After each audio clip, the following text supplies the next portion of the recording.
Morning, amigos. Dr. Doug here on BodyTrust Mornings number 100. Yippee! Wow, 100. Anyway, thanks for joining me. A little hot coffee. Wakes me up 100 times. I found a number of articles, had to choose one of them. Interesting articles today on Science Daily. So, a correlation between obesity and income has only developed in the last 30 years.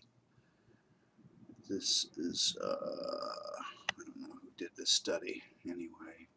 Let's see if I can find it here. According to researchers in Tennessee and London, University of Tennessee. Okay, so it is well known that poorer Americans are more likely to be obese or suffer from diabetes.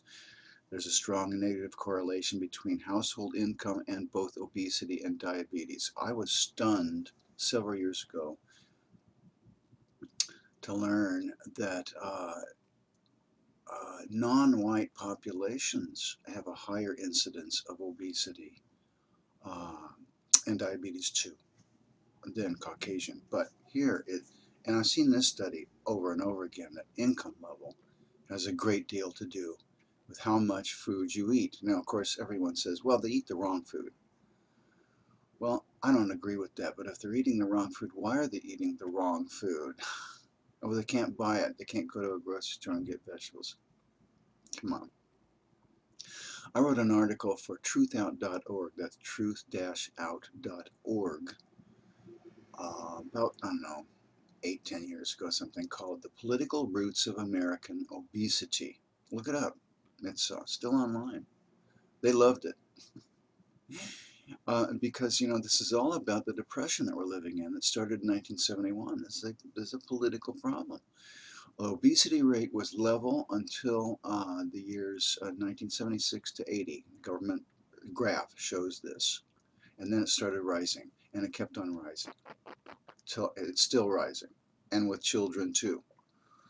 Started in America and then has spread to other parts of the world. They can't all be eating the wrong food. No, they're overeating. And we know why they're overeating. They're overeating because they're stressed out. They're whacked out from all the speed up. You see, the rulers are having a hard time making profit. That's when the profit margins started to decline in 1970-71. And the post-World War II boom came to an end. And this is what we're living in. I've been living my whole adult life in the new depression. And so the speed up started. In 1980, Reagan came in with the bean counters and started everybody working harder, faster, harder, faster, harder, produce, produce, produce, more and more and more. Well, and of course, the further down the economic ladder you are, the more you have to produce and produce, or else you're screwed. You're out on the street or whatever. So, and we know that eating food produces dopamine. And this is, of course, there has to be a reason to eat food, otherwise we'd starve in the wilderness, right? So we eat for that dopamine feeling that keeps us alive. It's a good thing. But when we're stressed out and we don't know how to deal with the worrying and the hurrying, then we keep eating. We just keep eating. And eating is an excuse to stop working. Oh, I have to eat, otherwise, you know, I'll starve to death. Okay, well, take a break then. Eat your food, okay. And multitasking. Multitasking is so unhealthy. Do not do it. But people eat at their workstations. They'll eat while they're working. Gosh. And then, of course, fat cells deliver estrogen, and large fat cells deliver lots of estrogen. Estrogen helps the body secrete serotonin, a nerve calmer, and endorphins, our body's natural high, and dilates blood vessels in the brain, so it cools brain inflammation. Brain inflammation, not a good thing. You know, it drives you crazy. So it's a political problem, really, when it gets right down to it. Obesity and diabetes too.